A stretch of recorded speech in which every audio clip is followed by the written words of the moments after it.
예, 성경 말씀 고린도전서 11장입니다. 고린도전서 11장 23절에서 28절까지의 말씀.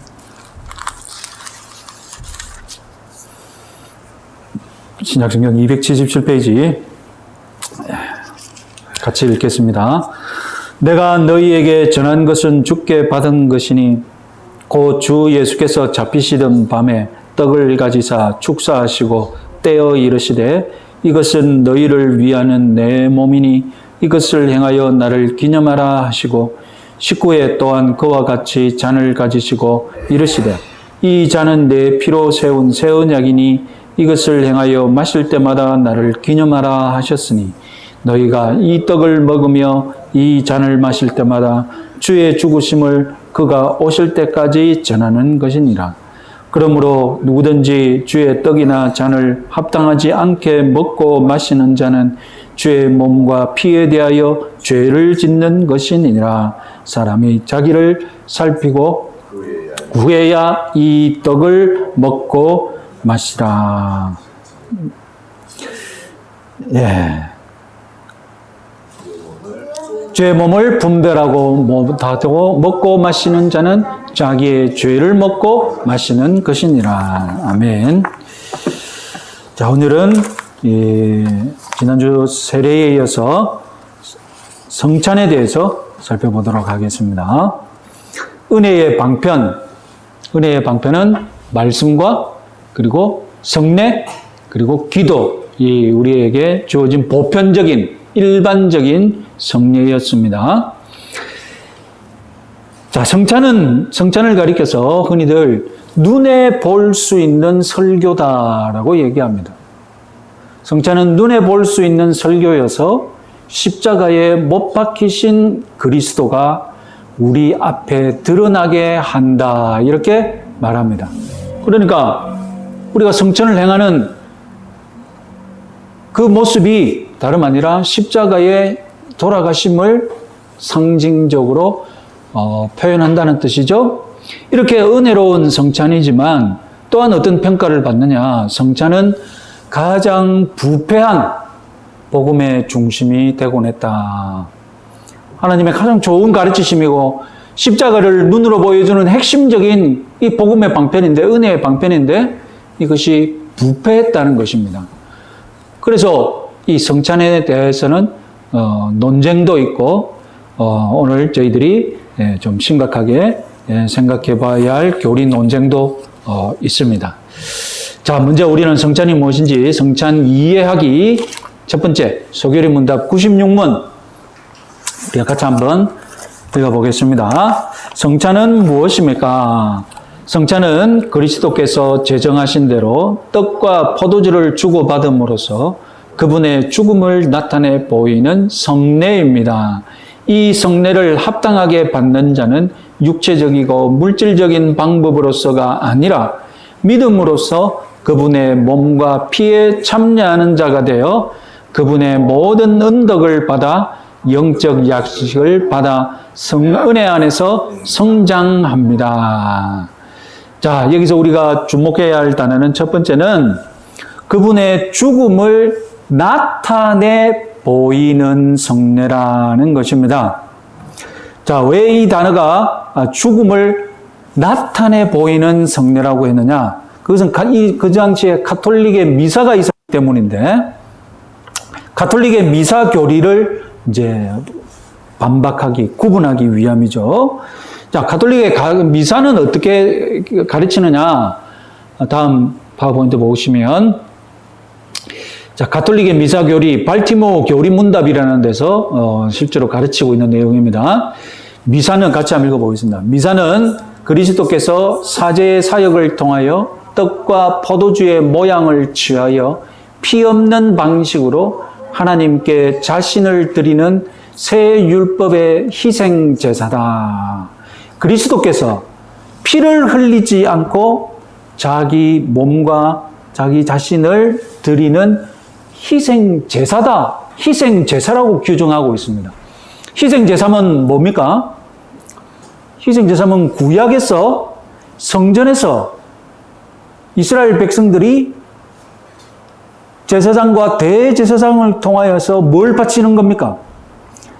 동물을 바치는 거잖아요.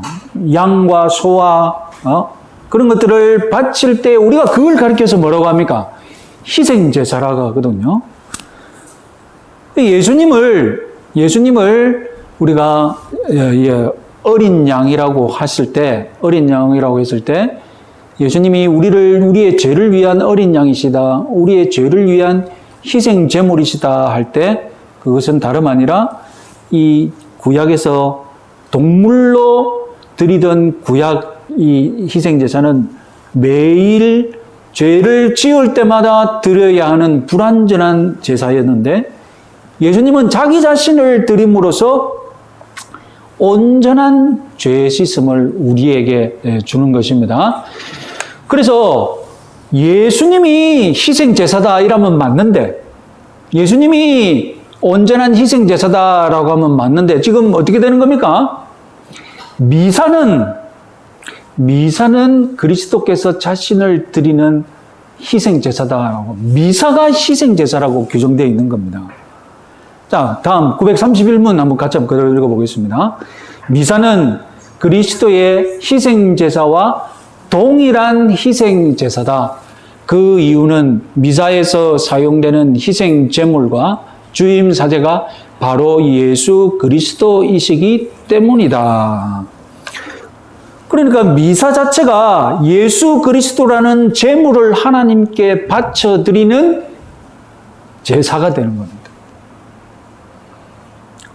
그래서 미사는 예수 그리스도를 매주 죽이는 희생제사가 되는 겁니다. 그래서 예수 그리스도는 매주 이 미사 때마다 죽임을 당합니다. 그래서 가톨릭 성도들은 그 미사에 참여함으로 그 미사 자체가 하나님께 올려드리는 희생제사이기 때문에 거기에 참여하는 성도들은 그 미사의 덕을 받아서 죄 씻음을 받는 것이죠. 그러나 우리가 믿는 죄사함은 무엇입니까? 우리가 믿는 죄사함은 예수 그리스도께서 단번에 희생으로 온전한 죄 씻음을 받았기 때문에 우리는 이미 죄 씻음을 받은 사람들입니다. 우리를 위해 예수님이 또 죽을 필요가 없잖아요. 우리는 예배 때 예수님이 또 죽는 거 아니잖아요. 그러나 미사는 그 미사 때 예수 그리스도가 희생당하는 제사라고 믿습니다. 그래서 예수님이 그 희생제사 때 죽어야 한다면 그건 다름 아니라 구약의 희생제사나 다를 바가 없는 것이죠. 그래서 이 첫 번째 미사를 우리 성찬과 미사는 다르다라는 것입니다. 자, 다음 또 우리가 주목해야 할 것은 신앙 고백서 29장 2항 우리 같이 한번 읽어보겠습니다. 이 성례로 그리스도께서 성부께 제물로 바쳐지지 아니하며 산자와 죽은 자들을 사죄하는 실제적 희생 제물이 되지도 아니하신다. 성찬은 다만 그분께서 십자가에서 단번에 자기를 바치신 일을 기억함이며 이 일에 감사하며 할 수 있는 모든 찬양으로 하나님께서 영적인 보답을 하는 것이다. 따라서 로마 교회가 미사라 부르는 제사는 그리스도의 유일한 희생제사, 곧 피택자들의 모든 죄를 위한 유일한 화목제에 대한 지극히 가정스러운 모독이다라고 되어 있습니다. 원래 이 웨스트민스터 신앙고백서가 작성된 게 1640몇 년이니까 그때는 이 가톨릭하고 죽일 듯이 싸우던 때니까 막 이렇게 뭐 가증스럽다 막 이런 식으로 상호 비난하는 그런 말이 제법 나옵니다. 우리가 그렇게 그때의 시대 감성이지 오늘날 이런 자세로 대해서는 안 되는 것이죠. 자, 그러면 여기서 또 새롭게 주목해야 될 것이 무엇이냐? 우리 아까 여러분 소교리 문답에 뭐라고 되어 있냐면 이 성례를 합당하게 받는 자는 육체적이고 물질적인 방법으로서가 아니라, 자, 이렇게 정리가 되어 있는데, 육체적이고 물질적인 방법으로서 아니라 믿음으로써 그분의 몸과 피에 참여하게 된다. 그러면 도대체 육체적이고 물질적인 방법으로 성찬에 참여하는 것이 무엇이냐? 있다는 겁니다. 우리가 보기에 물질적이고 육체적으로 성찬에 참여하는 것이 다름 아니라 로마 가톨릭의 미사, 특히 그 미사를 드릴 때 가톨릭은 미사 드릴 때마다 뭐 합니까? 그 성찬이라고 해서 요 하얀 밀로 만든 그 뭐라고 부르는지 찾아내요, 감사합니다. 그죠? 그 하얀 뭘 이렇게 신부가 주지 않습니까? 예, 그걸 받으면서 미사 때마다 이 성찬을 드리거든요. 그러니까 미사가 곧 성찬이고, 예, 그 성찬에서 로마 가톨릭이 어떻게 가르치느냐? 로마 가톨릭이 성찬에 관하여서 이렇게 가르칩니다. 우리 같이 한번 읽어보겠습니다. 빵과 포도주에 축성함으로써 우리 주 예수 그리스도의 몸이 전체적인 실체로 변화되고 포도주의 전체적인 실체는 그의 피로 변화된다. 이러한 변화를 거룩한 가톨릭 교회에서는 정식으로 올바르게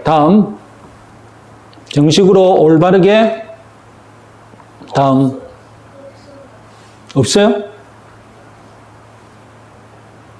정식으로 올바르게 화채라고 부른다.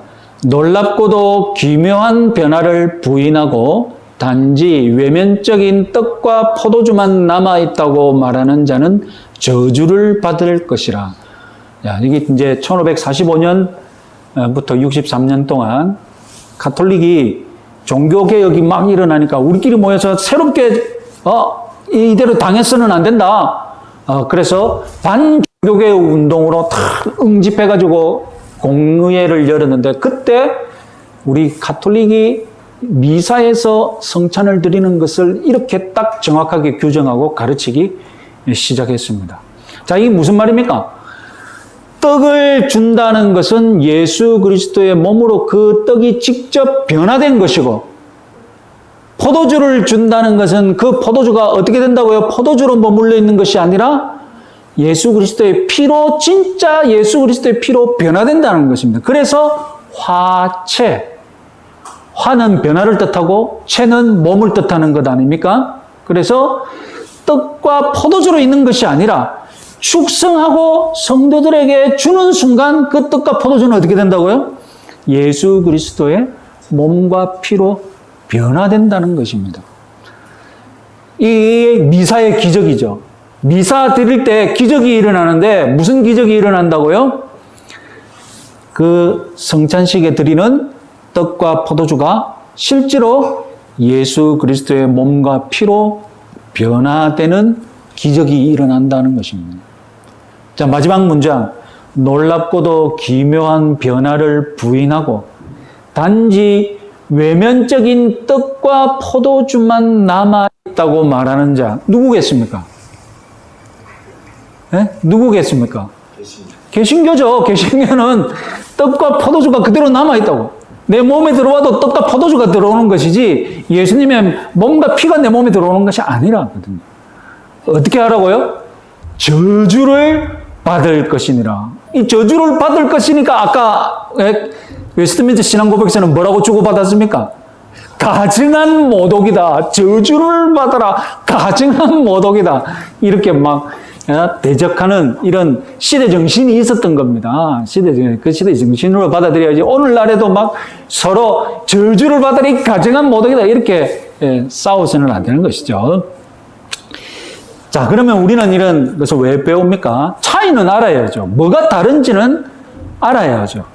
비난하기 위해서가 아니라, 욕하기 위해서가 아니라 우리가 믿는 것이 정확하게 무엇인지, 왜 우리는 저들과 같이 이 예배드리기가 불가능한 이런 예배를 드리고 있는지 우리가 믿는 바에 대해서 정확하게 알고 차이점을 아는 차원에서 교육하는 것이지 뭐 죄인 취급하고 저주를 받으라고 막 서로 저주를 주고받자고 이렇게 가르치는 것은 아닙니다.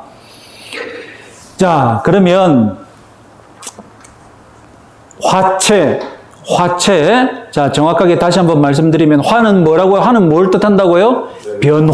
변화할 때 화자입니다. 채는 무엇입니까? 몸체, 육체 할 때 채자.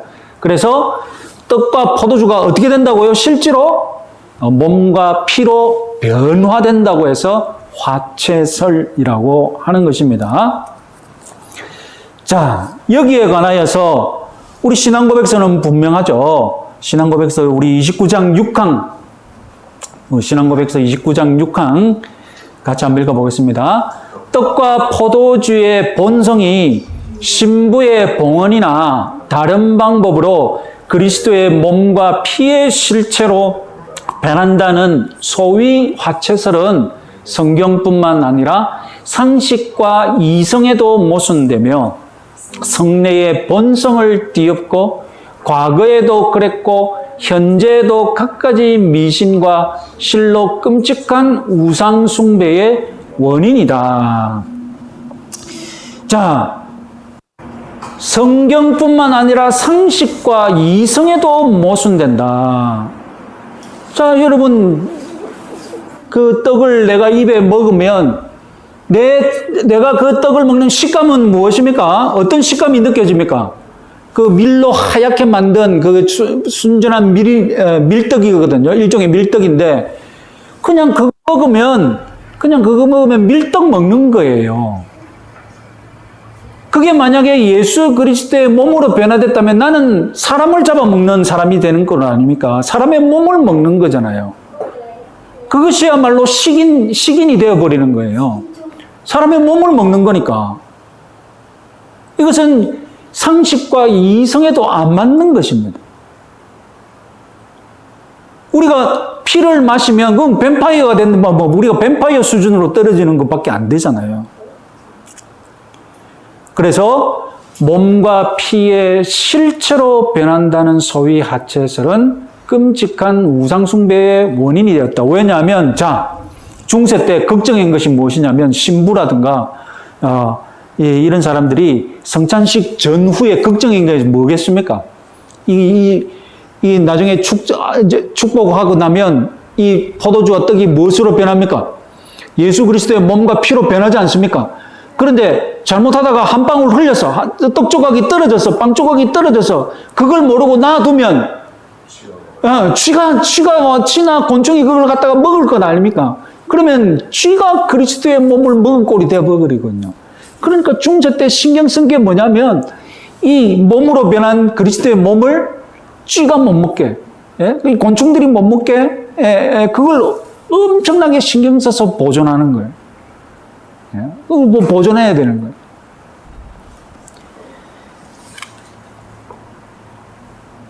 가톨릭에서는 요한복음 2장 11절 가나의 혼인잔치를 이 화채설의 근거 구절로 듭니다. 예수님이 어떻게 하셨습니까? 물을 포도주로 변했지 않습니까? 근데 자기들이 얘기하는 것과 우리가 실제로 느끼는 것과는 다르죠. 자, 가나의 혼인잔치를 보십시다. 가나의 혼인잔치를 보면 물을 포도주로 변화시키셨습니다. 그래서 그 포도주를 마신 모든 사람의 칭찬이 뭐였습니까? 최상급 포도주다. 입에서 분명히 뭐로 느껴졌습니까? 입에서 포도주로 느껴진 거예요. 물이 아닌 거예요. 예수님이 변화시키실 때 기적을 무엇인가 변화시킨 기적이 일어나면 그 기적의 증거는 이것이 물이 아니라 포도주로 모든 사람 입에 다 느껴진 것입니다. 그런데 미사의 기적이라고 주장되는 그 변화를 한번 보십시오. 미사의 기적이라고 주장되는 변화. 요한복음 2장의 가나의 혼인잔치처럼 미사 때 기적이 일어난다고 주장하거든요. 안 맞죠? 왜? 모든 성도들의 입에 무엇처럼 느껴집니까? 밀떡으로 다 느껴지는 거예요. 안 믿는 사람도 그거 먹으면 입에 밀떡으로 느껴지는 거예요. 뭐 맛도 별로 없는 것 같은 건 밀떡으로 느껴지는 거예요. 만약에 그것이 피로 변했다면 모든 사람 입에 무엇으로 느껴져야 됩니까? 피처럼 느껴져야 해요. 그래야 가나의 혼인잔치가 미사 때 재현된 것이라고 주장할 수 있잖아요. 그건 기적이 일어난 것이 아닙니다. 가나의 혼인잔치가 미사 때 일어난 것이 아닙니다. 자, 신앙고백서 29장 7항을 다음 장, 이것은 루터교가 내세우는 성만찬 교리를 반박하는 건데요. 7번 같이 한번 읽어보겠습니다. 이 성례의 가시적인 요소에 외적으로 참여함으로써 합당하게 성찬을 받는 자들은 믿음으로 인하여 내적으로 그리고 참으로 참여하며 그냥 육적이거나 몸으로만 아니라 영적으로 십자가의 그리스도와 그분의 죽음이 주는 모든 은덕을 받고 먹는다. 다음 중요합니다. 이제 이때 그리스도의 몸과 피는 빵과 포도주 안이나 그것들과 더불어 또는 그것들 아래에 몸으로나 육적으로 임재하지 않는다. 오히려 그리스도의 몸과 피는 그 규례 안에서 실제로 그러나 영적으로 신자들의 믿음에 임한다. 이것은 마치 요소들이 외적 감각들에 감지되어 임하는 것과 같다. 자, 이것은 루터교가 내세우는 성만찬 교리를 지금 반박한 건데요. 루터교는 뭐라고 가르치느냐?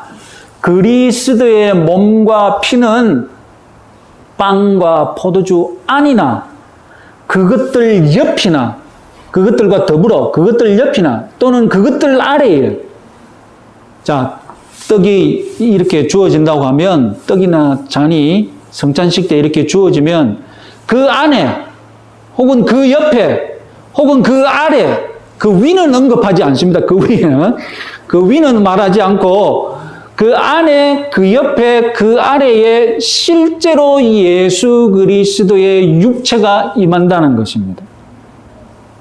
그래서 마치 스펀지, 물을 담은 스펀지를 생각해 보십시오. 물을 담은 스펀지. 혹은 열로 달궈진 철을 생각해 보십시오. 열로 달궈진 철. 그러니까 성찬식의 떡과 포도주는 스펀지고 철인 거예요. 그런데 예수 그리스도께서 실제로 육체로 임재하셔서 그 스펀지 같은 떡과 포도주, 그 철과 같은 떡과 포도주를 어떻게 하신다는 거예요? 그 스펀지를 적시듯이 그 철을 노랗게 달구듯이 그렇게 달궈서 우리에게 그것이 들어온다는 것입니다. 그러니까 가톨릭과의 차이점은 무엇입니까? 가톨릭과의 차이점은 가톨릭은 몸과 피로 변한다라고 했는데, 몸과 피로 변해버린다라고 했는데, 루터교는 변한 것은 아니죠. 변한 것은 아니고 포도주와 떡으로 그대로 있는데, 포도주와 떡으로 그대로 있는데, 그 그대로 있는 떡과 포도주 안에, 그 옆에, 그리고 그 밑에 성찬식에 예수 그리스도의 육체가 임재한다. 그래서 그 임재된 상태에서 우리에게 들어온다. 이렇게 가르치는 것입니다.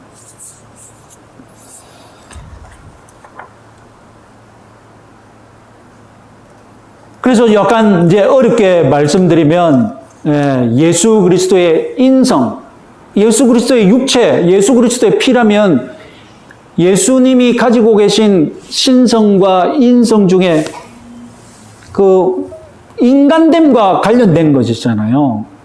그죠? 예수님이 인간이시기 때문에 육체를 가지셨고 피를 흘리셨지 않습니까? 그래서 예수님의 이 인간됨을 인성과 관련해서 이 루터교는 지금 예수님이, 우리는 어떻게 믿습니까? 부활의 몸을 가지신 예수님이 지금 승천하셔서 하나님 우편에서 지금 우리를 위해 기도하신다고 우리는 믿고 있지 않습니까? 그런데 루터교는 성찬식을 하면 위에 계신 예수님의 그 몸이 어떻게 하신다는 거예요? 잠시 내려온다는 거예요. 잠시 내려와서 성만찬하는 모든 교회에 다 임재하신다는 겁니다. 그럼 이게 진짜 뭡니까? 편만이 임재하시는 것이거든요. 그걸 어렵게 우리가 어떻게 표현합니까? 편재하신다라고 말하지 않습니까? 하나님이 편만하게 임재하신다고 우리는 얘기하지 않습니까? 그것은 예수님이 영일 때 가능하신 거죠. 하나님이 영적인 존재이기 때문에 우리는 하나님이 어느 곳에나 계시고 안 계신 곳이 없다라고 얘기하는데, 루터교는 육체의 몸을 가지신 예수님이 성찬을 행하는 모든 교회에 다 임재하신다라고 예수님의 그 인간됨을 편만하다고 얘기하는 거예요. 말이 안 되는 거죠. 예수님의 영성, 예수님의 신성이 편만하다면 우리도 인정하겠는데 어떻게 몸이 편만합니까? 몸의 특징은 무엇입니까? 내가 여기 있으면 다른 데는 없는 거예요. 그죠? 내가 여기 있으면 여기 있는 것이지 다른 데는 없습니다. 내가 집에 있으면 집에 있는 것이지 다른 곳에는 없습니다. 예수님이 몸을 가지시고 하나님 우편에 지금 기도하고 계시면 예수님은 거기에 계신 곳이지 여기에 있는 것이 아닙니다. 그래서 이것은 예수님의 인성을 신성화 만들어버렸다. 예수님의 인성을 차라리 없애버린 결과라고 말하는 것입니다. 자, 하여튼 조금 어려웠지만 가톨릭에 이어서 루터교는 특이하게도 떡과 포도주는 그대로 있는데, 떡과 포도주로 그대로 있는데, 예수님의 몸과 피, 예수님의 인성이 그 떡과 포도주 안에, 옆에, 아래에 함께 있다라고 가르치기 때문에 우리가 그것을 뭐라고 부른다고요? 함께 공자, 그리고 거할 제자, 있을 제자를 써서 한자로 공제설이라고 부른다는 것입니다. 자, 그러면 우리는 무엇을 믿느냐? 우리는 성만찬에 하나님이 어떻게 임재하시는 것으로 믿느냐? 우리는 영적 임재설입니다. 성령이 임재하셔서 이 성찬 예식과 말씀을 통해 은혜를 주신다라는 것입니다. 자, 대결의 문답 170문 같이 한번 읽어보겠습니다. 성찬에 합당하게 참여하는 이들은 그 예식을 통해서 그리스도의 몸과 피를 어떻게 먹고 마시게 됩니까? 답. 그리스도의 몸과 피가 성찬의 떡과 포도주 안에 함께 또는 아래에 육체적으로나 물질적으로 임재하지는 않지만 뭘 부인하는 겁니까? 루터교의 공제설을 부인하는 거죠. 않지만 수찬자에게는 외적으로 느껴지는 것과 똑같은 정도로 참되고도 실제적으로 그들의 믿음에 영적으로 임재하십니다. 우리가 떡과 포도주를 먹고 마시면서 우리가 우리 혀로 이 떡과 포도주를 맛보잖아요. 그와 똑같은 정도로 성령께서, 하나님께서 영적으로 우리 성찬식에 임재하신다는 겁니다. 또 같이 읽어볼까요? 그러므로 성찬 예식에 합당하게 참여하는 이들은 그 예식을 통해서 육체적으로나 물질적으로가 아니라 영적인 방식으로 그리스도의 몸과 피를 먹고 마시는 것입니다. 하지만 그들은 십자가에 못 박히신 그리스도와 그분의 죽음이 가져다 준 모든 은덕을 믿음으로 받고 자신들에게 적용하는 한에서는 참되고도 실제적으로 먹고 마시는 것입니다. 자, 우리가 가르치는 바, 우리 개신교에서, 우리 개혁파에서 가르치는 성찬식, 떡과 포도주는 무엇입니까? 안 변합니다. 떡과 포도주는 우리 입에서 무엇입니까? 떡과 포도주입니다. 우리 속에 들어와도 그것은 떡과 포도주로 그대로 있습니다. 그러면 그 떡과 포도주를 마실 때 하나님, 우리 예수님께서 임재하신다고 우리는 믿고 있는데, 루터교는 어떻게 임재한다고 믿고 있습니까? 루터교가 임재하는 그 예수님은 어떤 분이십니까? 그 예수님은 육체와 피로 임재합니다. 그것은 예수님이 인간적인 성격을 가지고 임재한다고 믿는 거예요. 그런데 어떻게 임재한다고요? 떡 안에, 떡 옆에, 떡 아래에 임재해서 우리 속으로 들어온다라고, 이것이 루터교가 믿는 겁니다. 우리는 어떻게 믿습니까? 우리는 떡을 상징적으로 봤습니다. 아, 이것이 예수 그리스도의 몸이구나, 상징이구나. 떡을 먹고 떡으로 그대로 소화합니다. 다만 은혜는 어떻게 받습니까? 은혜는 우리 예식에 임재하신 성령께서 우리가 그걸 먹고 마실 때마다 진짜로 예수 그리스도의 그 은혜, 예수 그리스도의 구속의 은혜를 각성시키고 그리고 믿게 하고 그 은혜를 풍성하게 줌으로써 우리 예수 그리스도의 죽음에 참여하게 되는 것입니다. 이것이 결정적인 차이가 되겠습니다. 자, 중요한 거 우리가 오늘 세 가지 배웠습니다. 자, 대결의 문답은 특별히 중요한 또 다음 2번 떡과 포도주를 어떻게 취급할 것인가. 이거 참 다양한데요. 원래 성만찬이 6월절 만찬에서 이제 그대로 만들어진 것 아닙니까? 6월절에 뭘 먹었습니까? 6월절에 무교절이라고 부르죠. 효모가 없는 빵을 먹었던 겁니다. 그래서 무교절, 이 교자가 효모를 뜻하거든요. 효모가 없는, 누룩이 없는 빵을 먹는 절기라고 해서 무교절입니다. 그러니까 당연히 예수님이 성만찬 때 제자들에게 주었던 빵은 무엇입니까? 효모가 없는 빵이겠죠. 그래서 가톨릭에서도 지금까지 그 하얗게 만든 그것을 순수하게 밀로만 만들어서 그것을 성찬식 때 주죠. 자, 포도주는 어떻게 됐습니까? 포도주는 분명히 이 발효된 포도주가 맞습니다. 알코올 성분이 있는 포도주입니다. 그 당시 모든 사람들이 포도주를 먹었고, 그리고 서신서를 보더라도 성찬식 때 포도주를 먹고 너무 많이 먹어서 술 취한자고 있다고 사도 바울이 지적했지 않습니까?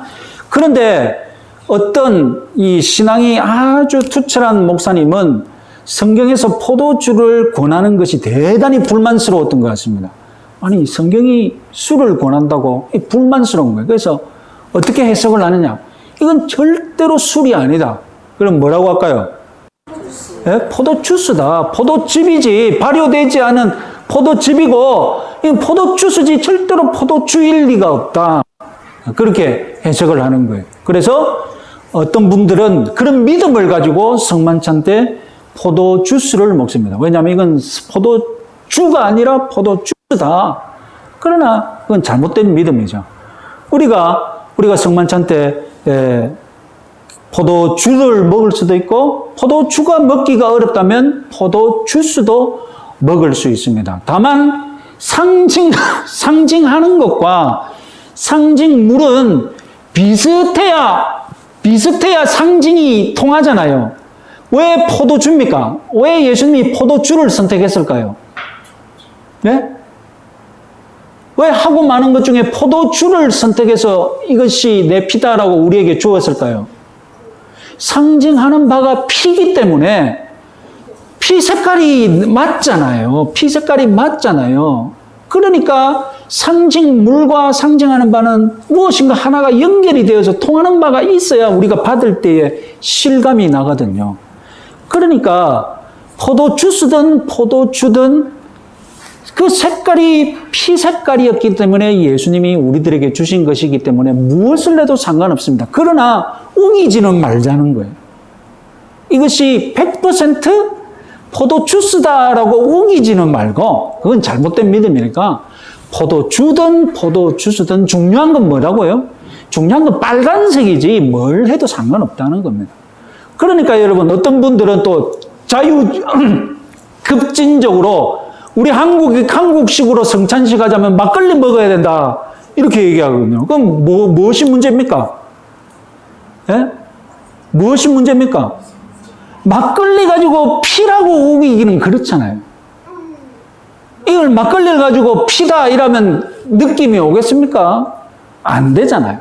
예, 중요한 건 빨간색이었기 때문에 피로 우리들에게 했을 때 호소력이 있는 것이지. 예, 이 뭐 포도주 했으니 우리나라에서 막걸리 해도 되겠네. 그러면 막걸리 그 허물건 거 보고 무슨 그 피라고 했을 때 우리들에게 상징적으로 다가오겠습니까? 이것은 아니다라는 것입니다. 자, 이 동방교회에서는 특별히 특징이 무엇이냐면 이 떡을 포도주에 찍어서 준다고 하죠. 옛날에 가톨릭에서는 포도주는 사제만 마셨고 떡만 성도들에게 주었다고 하죠. 요즘도 그러는지 모르겠어요. 요즘도 확인을 안 해봤는데. 그러니까 그 흰 떡 있지 않습니까? 이 조그만 떡 거. 가톨릭에서는 그것만 성도들에게 주고 포도주는 이 흘리기 쉬우니까 이 흘리면 어떻게 되면 사도가 축성을 했기 때문에 이 포도주는 이제 뭘로 변한 겁니까? 예수 그리스도의 피거든요. 이 피 한 방울 떨어뜨리면 안 되거든요. 그러니까 이건 누구만 마셔야 된다고? 사도들만 마셔야 된다고, 사제들만 마셔야 된다고. 중세 때는 그 떡만 사람들에게 줬고, 포도주는 사도들만 마셔야 돼. 지금도 그런지는 다시 한번 확인해 봐야 돼요. 요즘도 그런지는 모르겠는데. 하여튼 동방교회에서는 떡을 포도주에 찍어서 이제 성도들에게 준다고 하죠. 동방교회의 또 특징은 무엇이냐? 동방교회라면 정교, 러시아 정교, 그리스 정교, 그리고 동유럽에 있는 모든 정교에서는 성찬식 할 때 무엇을 하느냐? 인도하는 사람이나 참여하는 사람이나 모든 멘트를 다 찬양으로 한다는 거예요. 이런 노래 있잖아요. 그죠? 그 찬양이 무엇인지 아시겠죠? 찬트 비슷하게 노노노노 하면 참여하는 사람도 그걸 받아서 나라는 노노노리 이렇게 얘기하고 주고받는 거예요. 그 동방교회의 특징은 뭐냐면 그 성찬식 때 인도하는 사람이나 참여하는 사람이나 다 찬양으로 그걸 다 주고받는다는 거예요. 그러니까 여러분 우리가 딱 감각적으로 느끼기에 거기 딱 들어가면 얼마나 그 경건한 그런 맛은 있겠죠. 그렇잖아요. 그 조용한데 반주가 없는 그 경건한 찬양이 주고받으면서 성찬식을 나누는 거예요. 그 공간을 둘러싸고 있는 그 감정, 그 공간을 둘러싸고 있는 그것은 굉장히 침범하기 힘든 그 거룩한 공간이 되겠죠. 그런 동방교회의 특징이 있습니다.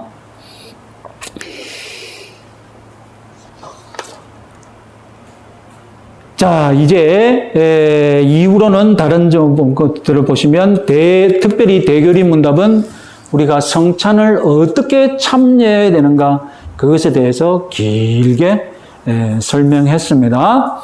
자, 오늘은 여기까지만 하고 다음 주에도 우리 조금 더 오늘 살펴보지 못한 거 살펴드리고 우리 오늘 이 시간에 기도할 것은 하나님께서 우리들에게 이 구원의 은혜를 주셨고 이 구원의 은혜를 상징적으로 표현한 것이 성찬식이라는 것. 우리가 믿는 성찬식은 무엇이라고요? 성령께서 이 성찬식에 임재하셔서 이 성찬식이라는 은혜의 방편을 사용하여서 우리들에게 후속의 은혜를 주신다라는 것입니다. 감사하면서 믿음으로 나아가는 우리 한 10분간 자유롭게 기도하면서 수요 기도